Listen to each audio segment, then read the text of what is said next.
வணக்கம். வாழ்க வளமுடன். மூவிரு முகங்கள் போற்றி முகம்பொழி கருணை போற்றி ஏவரும் துதிக்க நின்ற ஈராறு தோள் போற்றி காஞ்சி மாவடு வைகம் செவ்வேல் மலரடி போற்றி அண்ணான் சேவலும் மயிலும் போற்றி திருக்கைவேல் போற்றி போற்றி.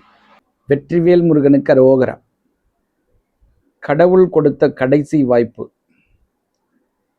இதை பற்றி தான் நம்ம இந்த வீடியோ பதிவில் பார்க்க போகிறோம். ஒரு 5 மாதங்களுக்கு முன்னாடி ஒரு அழைப்பு. எங்கள் வீட்டை கொஞ்சம் பார்க்க முடியுமா, நாங்கள் புதுசாக வீடு கட்டியிருக்கோம் அப்படின்னு சொல்லிட்டு அழைப்பு. ஏன் கூப்பிட்றீங்க அப்படின்னு கேட்கும்பொழுது, நாங்கள் வீடு கட்டிட்டோம், இன்ஜினியரை வச்சு தான் நாங்கள் வீடு கட்டினோம். ஆனால் இருந்தாலும் எங்களுக்கு இந்த பூஜை ரூம் எங்கே வைக்கணுன்றது எங்களுக்கு தெரியல. அவரும் அந்த பிளானில் போட்டு கொடுக்கல. வீடு கட்டி முடித்தாச்சு, கிரகப்பிரவேசம் பண்ண போகிறோம். பூஜை ரூம் எங்கே வைக்கணும், இதற்காகத்தான் அந்த அழைப்பு. சரி, நான் வந்து பார்க்குறேன்னு சொல்லிட்டு அவங்க வீடு போயிட்டு பார்த்தோம். ஒரு பெரிய வீடுன்னு சொல்லிக்க முடியாது, ஒரு சிறிய வீடு தான் கட்டியிருக்காங்க. அதில் வந்து ஒரு பெட்ரூம், ஒரு ஹால், கிச்சன் கிடையாது, ஒரு பாத்ரூம், டாய்லெட்டு அட்டாச்சு. ஸோ இவ்வளோ தான் வந்து ஒரு சின்ன வீடு. அதில் நான் எங்கே பூஜை ரூம் வச்சுக்கணும் அப்படின்றது தான் அவங்களுடைய கேள்வி. சரி, இது மட்டும்தான் அவங்களுக்கு வீடான்னா இல்லை, இன்னொரு வீடும் இருக்குது.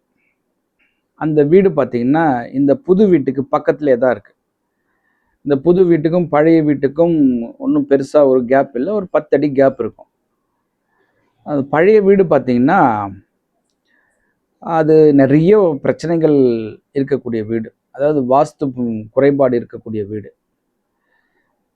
அந்த கூப்பிட்ட அம்மாவுக்கு வந்து கணவர் கிடையாது. அவங்களுக்கு 2 பெண், ஒரு பையன். பசங்களுக்கெல்லாம் கல்யாணம் பண்ணி வச்சுட்டாங்க. பொண்ணு, பெரிய பொண்ணு, அதுக்கப்புறம் பையன், அதுக்கப்புறம் பொண்ணு.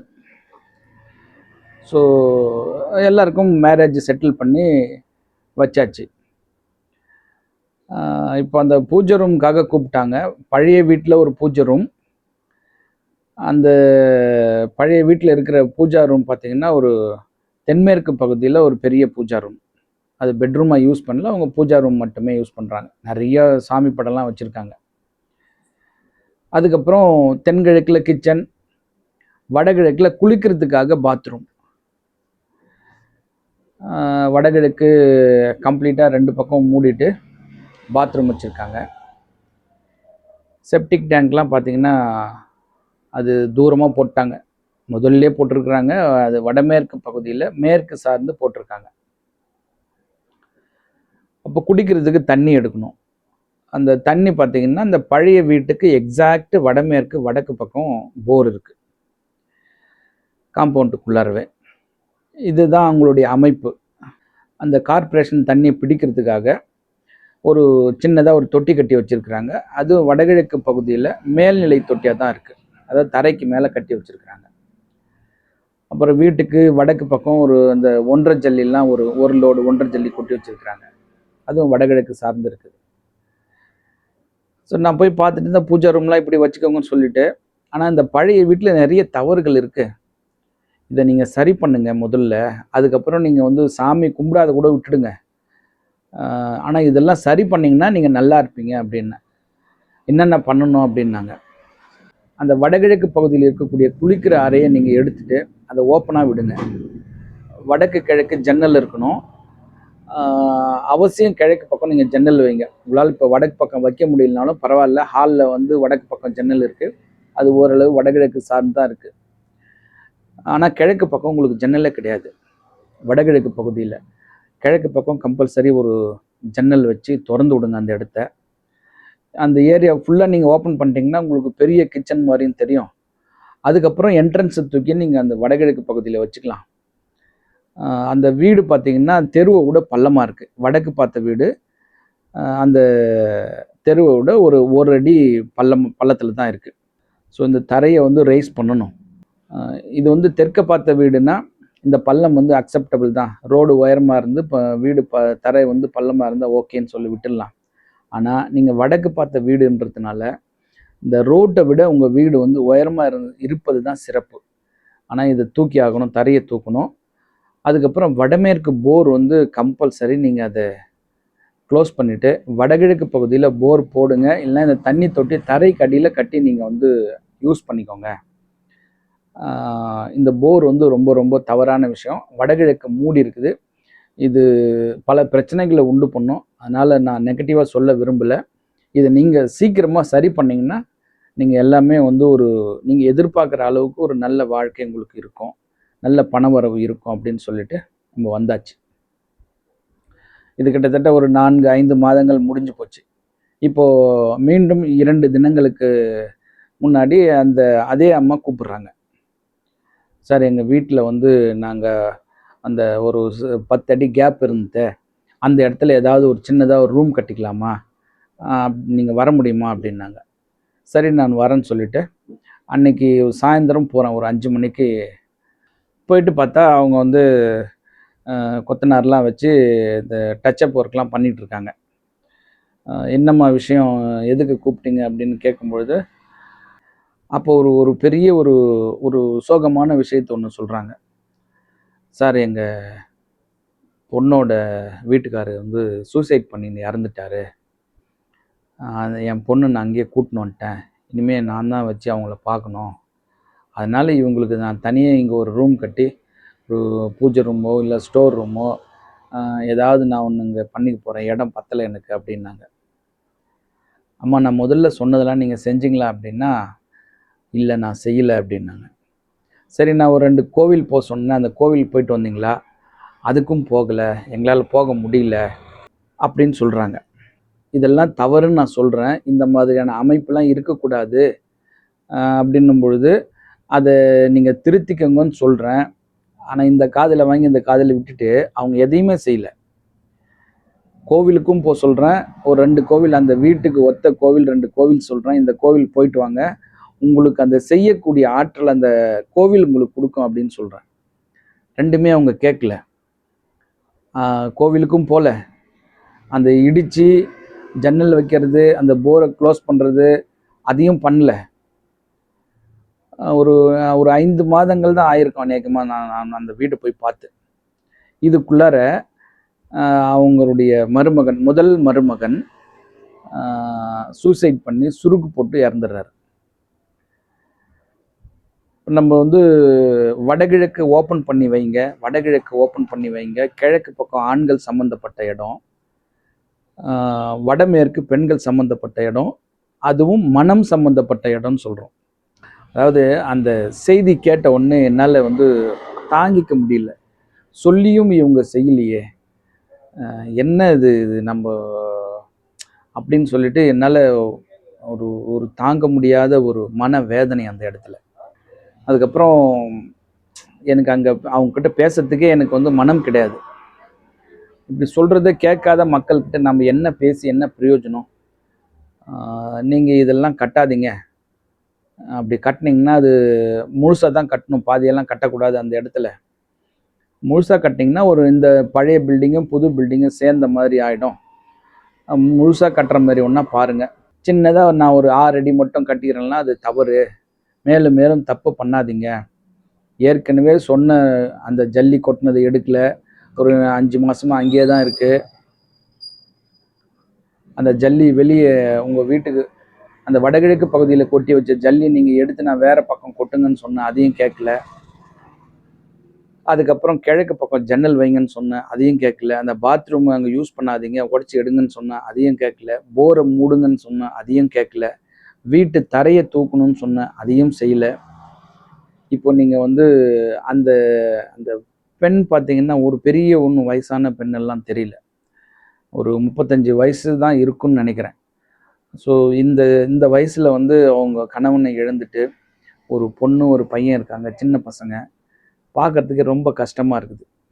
இதெல்லாம் வந்து நம்ம தவறு, இதெல்லாம் திருத்திக்கங்க அப்படின்னு சொல்லும் பொழுது அவங்க அதெல்லாம் வந்து கேர் பண்ணாது இருக்கிறாங்கன்னா, அந்த கடவுள் கொடுத்த ஒரு கடைசி வாய்ப்பாக தான் அதை வந்து அவங்க எடுத்துருக்கணும். பட் ஆனால் அங்கே விட்டுட்டாங்க. ஸோ அதனால் பெரிய ஒரு ஒரு துயரமான சம்பவம் அந்த வீட்டில் நடந்திருக்கு. இப்போ ஒரு பெரிய இழப்பு. அப்போ இழப்புடன் கூடிய வாழ்க்கை, இழப்பில்லாத வாழ்க்கை. இழப்பில்லாத வாழ்க்கை வேணும்னா இந்த மாதிரியான சின்ன சின்ன தவறுகள் வீட்டில் இல்லாமல் நீங்கள் பார்த்துக்கணும். இல்லை நான் இழப்புடன் கூடிய வாழ்க்கையை நான் வாழறேன், நான் எதிர்கொள்கிறேன் அப்படின்னும் பொழுது இந்த மாதிரியான வடகிழக்கு மூடப்பட்ட வீடு, வடமேற்கு போரு, வடகிழக்கு வெளியில் மாடிப்படி, உள்மூல மாடிப்படி எது போட்டாலும் ஒரு பெரிய சிக்கலான ஒரு விஷயம் இழப்புடன் கூடிய வாழ்க்கையாக தான் இருக்கும். எனக்கு அந்த வீட்டில் போய் அந்த அம்மாவை பார்த்து அவங்க சொல்லும் போதெல்லாம் எனக்கு ரொம்ப மன வருத்தம். இப்போ சொல்லியும் இவங்க செய்யலையே, இப்போ ஒரு ஒரு மனிதனை இழந்துட்டாங்களே, இப்போ அந்த அம்மாவுடைய எதிர்காலமே ஒரு கேள்விக்குறியாகி, இப்போ இந்த அம்மா தான் வந்து பசங்களெல்லாம் படிக்க வச்சு ஆளாக்கி கல்யாணம் பண்ணாங்க கணவர் இல்லாமல். இப்போ அதே மாதிரி அவங்களுடைய பெண்ணுடைய வாழ்க்கையும் அந்த வீட்டில் வந்துடுச்சு. இப்போ ஒத்தது ஈர்க்கும்ன்ற அடிப்படையில் அவங்க வந்து மறுபடியும் ஒரு அடுத்த ஜென்ரேஷனை கொண்டு வந்துட்டாங்க. ஸோ இதெல்லாம் கேட்ட உடனே என்னால் அங்கே இருக்க முடியல. அவங்க வந்து எவ்வளோ ஃபீஸுன்னு கேட்டாங்க. அம்மா எனக்கு பணமெல்லாம் வேணாம், நான் சொல்கிறத மட்டும் நீங்கள் செஞ்சுருங்க, இதெல்லாம் நீங்கள் எடுத்தீங்கன்னா நீங்கள் நல்லா இருப்பீங்க அப்படின்னு சொல்லிட்டு நம்ம வந்துட்டோம் ஒரு கனத்த இதயத்தோட. இதனால் மக்களுக்கு நம்ம என்ன சொல்ல வரோம் அப்படின்னா, தயவு செய்து நீங்கள் வந்து இருக்கிற வீட்டில் நீங்கள் நார்மலான வாழ்க்கையை வாழ்ந்துன்னு இருக்கிறீங்கன்னா தாராளமாக நீங்கள் அப்படியே ஃபாலோ பண்ணிட்டு போங்க.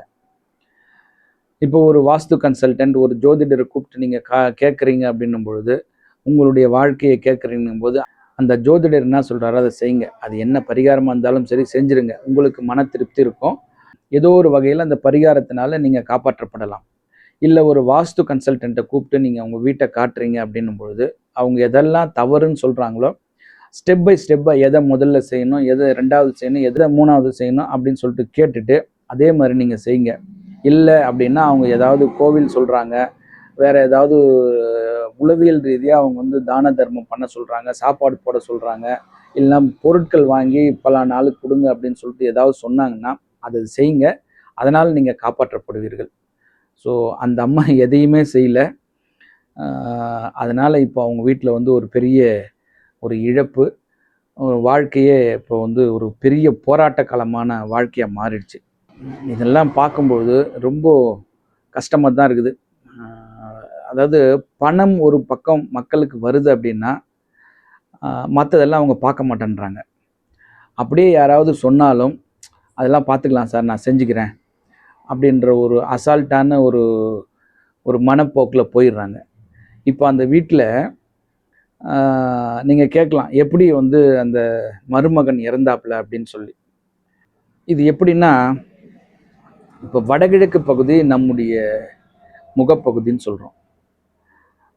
இதே வடகிழக்கு பகுதி நீங்கள் உறவுகள் ரீதியாக பார்த்தீங்கன்னா கிழக்கு பக்கம் வந்து முதல் குழந்தை, அது ஆணாக இருந்தாலும் சரி பெண்ணாக இருந்தாலும் சரி, முதல் மருமகன் மருமகள், அதை எப்படி வேணாலும் எடுத்துக்கலாம்.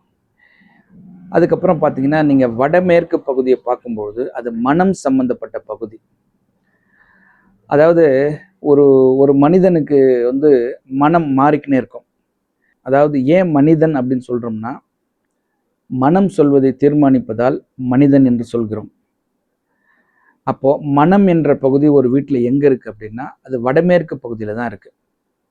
அந்த வடமேற்கு பகுதியில் தவறு இருக்கும்போது, ஒரு பள்ளமான விஷயம் இருக்கும்பொழுது நீங்கள் அந்த வீட்டில் வந்து எப்படி ஒரு நல்ல மனநிலையில் வாழ முடியும்? அது எல்லாருமே வந்து அந்த அம்மா பார்த்தீங்கன்னா அவங்க பயங்கரமாக பேசுகிறாங்க, ஒரு சொல்கிறதெல்லாம் வந்து ஷார்ப்பாக புரிஞ்சுக்கிறாங்க. இருந்தாலும் அவங்க வந்து ஒரு மாதிரியாக தான் பேசுகிறாங்க.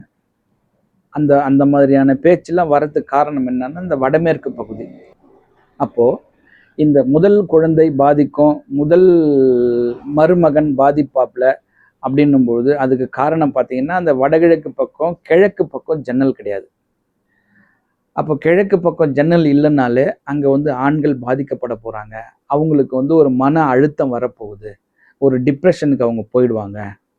இப்போ வடமேற்கு பகுதி பள்ளம் மனம் மாறியதால் அந்த மனம் என்ற வடமேற்கு பகுதியில் போர் இருக்கிறதுனால அந்த பள்ளம் என்ன பண்ணுது, அவங்களுடைய மனசை மாற்றுது. ஒரு செகண்டுக்கும் அந்த மனம் வந்து அவங்களுக்கு முன்னாடி இருந்த செகண்டுக்கு அடுத்த செகண்டு அவங்களோட மனநிலை ஒரே நிலையில் இருக்காது. கிழக்கு மூடப்பட்டதுனால அந்த டிப்ரெஷன் அதிகமாகிட்டு அந்த வீட்டோட முதல் மருமகன் வந்து சூசைட் பண்ணிக்கிறாப்புல. ஸோ இதெல்லாம் வந்து தவிர்க்கணும். ஒரு வீடு கட்டுறோம்னாலே நம்ம நல்ல வாழ்க்கை வாழணுன்ற ஒரு ஒரு ஒரு ஒரு நல்ல எண்ணத்தில் தான் நம்ம வீடு கட்டுவோம். இன்னைக்கு கூட பார்த்தீங்கன்னா, ஒரு நண்பர் கூப்பிட்றாரு. சார் நான் உங்களை வந்து கூகுளில் பார்த்தேன். எங்கள் ஃபேமிலியில் எல்லாரும் வந்து அந்த வாஸ்துப்படி எல்லாருமே வாஸ்துலாம் பார்த்துட்டாங்க. இருந்தாலும் எனக்கு வந்து ஒரு ஒரு நல்ல வாஸ்து கன்சல்டன்ட்டை ஒரு ஒரு ஒப்பீனியன் வாங்கணும் அவங்கக்கிட்ட அப்படின்னு சொல்லிட்டு நான் உங்களை கூகுளில் பார்த்து கேட்குறேன். நான் அந்த பிளான் அனுப்புகிறேன். நீங்கள் வந்து கரெக்ஷன் பண்ணி கொடுக்க முடியுமா அப்படின்றாப்புல. அப்போ நான் கேட்குறேன், நீங்கள் ஒரு இன்ஜினியரை வச்சு தானே போட்டிருப்பீங்க. அவங்க கரெக்டாக தானே போட்டிருப்பாங்க. இதில் என்ன உங்களுக்கு சந்தேகம் அப்படின்னா, மறுபடியும் அதுதான் சொல்கிறாப்புல. நான் ஒரு ஒப்பீனியன் அதுக்காக தான் நான் கேட்குறேன் அப்படின்னு. ஸோ நான் வந்து திரும்ப திரும்ப எல்லா பதிவுலையும் சொல்லிகிட்டு இருக்கேன். நான் வந்து ஒரு இடத்த பார்க்காம அந்த இடத்துக்கான பிளானை நான் வந்து போட்டு தர மாட்டேன். நீங்கள் போட்டு கொடுத்தாலும் அதை நான் வந்து கரெக்ஷன் பண்ணி தர மாட்டேன். அதாவது நீங்கள் பணம் கொடுக்கறதுக்கு ரெடியாக இருக்கலாம். ஆனால் அந்த இடத்துல நீங்கள் போய் ஒரு நல்ல வாழ்க்கை வாழணும்ல. இப்போது உதாரணம் நான் இந்த இதுவே நம்ம எடுத்துக்கலாம். அவங்க வீடு கட்டி ஒரு 25 வருஷம் ஆயிருக்கும். ஆனால் அதுக்கு முன்னாடி பார்த்தீங்கன்னா இந்த மாதிரியான விஷயங்கள் வந்து சொல்கிறதுக்கு ஆள் இல்லை. ஆனால் இப்போது நிறைய பேர் இருக்காங்க. நீங்கள் வந்து உங்கள் ஏரியாவில் யார் இருக்காங்களோ அவங்கள கூப்பிட்டு, என்ன நான் அந்த மாதிரி வீடு கட்ட போகிறேன். இந்த இடம் முதல்ல வந்து வீடு கட்டுறதுக்கு உண்டான இடமா, இந்த வீடு வந்து ஆண் பேரில் இருக்கணுமா, பெண் பேரில் இருக்கணுமா அந்த இடம் அப்படின்றத முதல்ல ஒரு தீர்மானம் பண்ணிவிட்டு, ஏதாவது தெருக்கூத்து ஏதாவது இருக்கா, இல்லைன்னா இந்த இடத்தினுடைய சுற்றுப்புறம் நமக்கு ஏதாவது பாதிக்கிற மாதிரி இருக்குதா, தெருக்கூத்து தெரு தாக்கம் ஏதாவது இருக்கா அப்படின்றத ஒரு கன்ஃபார்ம் பண்ணிக்கிட்டு, அதுக்கப்புறம் நீங்கள் அந்த வீடு கட்ட ஆரம்பிங்க. அதுக்கப்புறம் அந்த பிளான் போட ஆரம்பிங்க. அதில் நீங்கள் என்ன மாற்றம் வேணுனாலும் பண்ணிக்கோங்க. பட் அந்த ஒரு வாஸ்து கன்சல்டனுடைய ஒப்பீனியன் வாங்கிக்கிட்டு நீங்கள் பண்ணுறது புத்திசாலித்தனம். இதுதான் வந்து ஒரு கடவுள் கொடுக்குற ஒரு கடைசி வாய்ப்பு. நீங்கள் யாராவது அந்த மாதிரி ஒரு வாஸ்து கன்சல்டண்ட்டை கூப்பிட்டு இந்த இடம் கட்டலாமான்னு ஒரு ஒப்பீனியன் வாங்குங்க. அதுக்கப்புறம் நீங்கள் வீடு கட்ட ஆரம்பிங்க. நீங்கள் மகிழ்ச்சியான ஒரு நல்ல வாழ்க்கை அந்த வீட்டில் வாழ முடியும் உறவுகளோட. ஸோ வந்து ஒரு வாஸ்து கன்சல்டன்ட் வந்து சொல்கிறாப்புல, நீங்கள் அதெல்லாம் கேட்காம போயிட்டு அதை ஃபாலோ பண்ணாமல் போனீங்கன்னா இழப்பு அவருக்கு கிடையாது, உங்களுக்கு தான். ஸோ அந்த கடவுள் கொடுக்குற கடைசி வாய்ப்பை நீங்கள் பயன்படுத்திக்கோங்க. நிச்சயமாக கடவுளால் நீங்கள் காப்பாற்றப்படுவீர்கள். இந்த அற்புதமான தகவலை கொடுக்க உதவி இந்த பிரபஞ்சத்திற்கு என் மனமார்ந்த நன்றி. மீண்டும் ஒரு அற்புதமான வாஸ்து தகவலோடு சந்திக்கின்றேன். 6 தடந்தோள் வாழ்க, 6 முகம் வாழ்க, வெற்பை கூர்சை தனிவேல் வாழ்க, குக்குடம் வாழ்க, செவ்வேள் ஏறிய மஞ்சை வாழ்க, யானை தன் அணங்கு வாழ்க, மாறிலா வள்ளி வாழ்க, வாழ்க சீர் அடியார் எல்லாம். வெற்றிவேல் முருகனுக்கு அரோகரா. வணக்கம். வாழ்க வளமுடன், எல்லாம் செயல்கூடும்.